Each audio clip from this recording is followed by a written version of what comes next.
without an opportunity, their abilities would have been wasted. And without their abilities, the opportunity would have arisen in vain. Tanpa ada kesempatan, kemampuan mereka akan tersisihkan. Dan tanpa ada kemampuan, kesempatan akan sia-sia. Ini mungkin teman-teman sudah banyak yang tahu ya. Jadi kuncinya kesuksesan itu dua, kemampuan dan kesempatan. Kesempatannya ada, tapi kita tidak mampu, ya sudah kesempatannya sia-sia. Kita mampu sih, tapi kesempatannya tidak ada. Ya, sudah, kemampuan kita tidak ada gunanya. Maka perhatikan dua kombinasi ini, kemampuan dan kesempatan. Ada anak yang canggih sekali nulis, pinter dia nulis, tapi kesempatan nulisnya tidak ada. Mungkin dia disibukkan oleh kerja apa, disibukkan oleh cari uang, disibukkan oleh ngurus rumah dan macam-macam. Akhirnya dia tidak punya kesempatan nulis, maka kemampuan nulis tadi tidak ada gunanya. Atau kesempatannya ada, laptopnya ada, waktunya ada, bahannya banyak, buku-buku gampang diakses, tapi dia tidak punya ability, tidak punya kemampuan. Maka seorang pemimpin harus bisa menghidupkan dua hal ini. Yo, kalau situasinya ternyata lemah di abilities, bangun abilities. Tingkatkan kemampuan. Kalau ternyata kelemahannya di opportunity, ya pemimpin harus bisa menciptakan situasi yang relevan sehingga kemampuan tadi tersalurkan dan berkembang. Jadi ini dua kunci.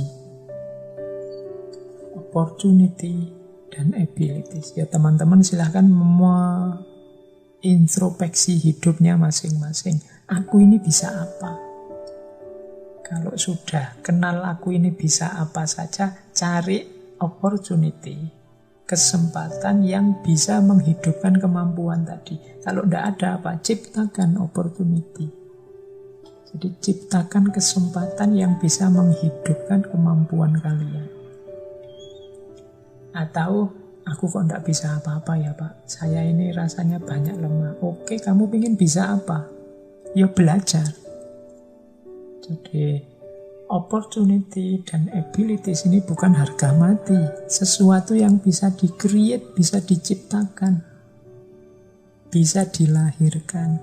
Kalau kesempatan ya dilahirkan dengan cara mencari peluang-peluang. Kalau kemampuan, ya dengan cara latihan-latihan. Insya Allah nanti pasti ketemu dua hal ini, abilities dan opportunity, kalau diupayakan secara serius.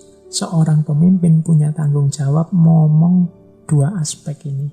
Kemampuan yang dipimpin dan menciptakan kesempatan sesuai kapasitas orang-orang yang dipimpin. Jangan membuka kesempatan tentang apa, tapi ternyata orang yang dipimpin tidak ada yang bisa. Atau yang dipimpin bisanya apa, dia malah merancang program apa. Ya dua-duanya tidak ada gunanya, tidak nyambung. Oke, baik. Terus.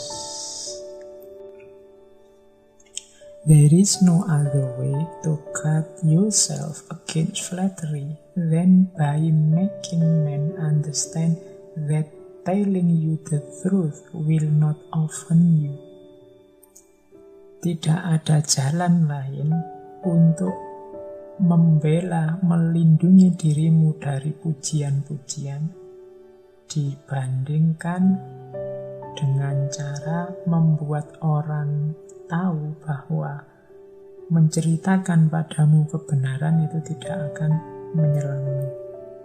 Ini kalau diterjemahkan letterlet begitu. Ini kalau terus ditaruh di buku, akhirnya kamu bingung membacanya. Ini maksudnya apa? Karena diterjemahkannya letterlet. Ini maksudnya apa? Katanya Machiavelli gini loh. Kadang-kadang kita pemimpin itu dikelilingi dengan pujian-pujian terus. Semua orang kok rasanya seneng sama aku, semuanya pujian tok isini. Ini kan bahaya juga, karena para pemimpin akhirnya tidak bisa introspeksi, tidak bisa mengembangkan dirinya, tidak bisa membuat dirinya lebih baik. Karena dipuji terus kan akhirnya merasa, oh berarti sudah selesai, sudah baik. Padahal ya masih banyak kekurangannya. Cuma mungkin banyak orang tidak berani ngeritik. Akhirnya yang keluar pujian-pujian terus. Jadi pujian itu sama bahayanya dengan celaan. Ada bedanya loh ya, celaan dengan kritikan. Nah, untuk biar orang tidak muji terus, biar orang juga berani mengkritik, menyatakan kebenarannya tentang diri kita, mana kurang-kurang kita, apa katanya Machiavelli, buat mereka ngerti bahwa kalau mereka menyampaikan kebenaran tentang dirimu, engkau tidak akan merasa tersakiti.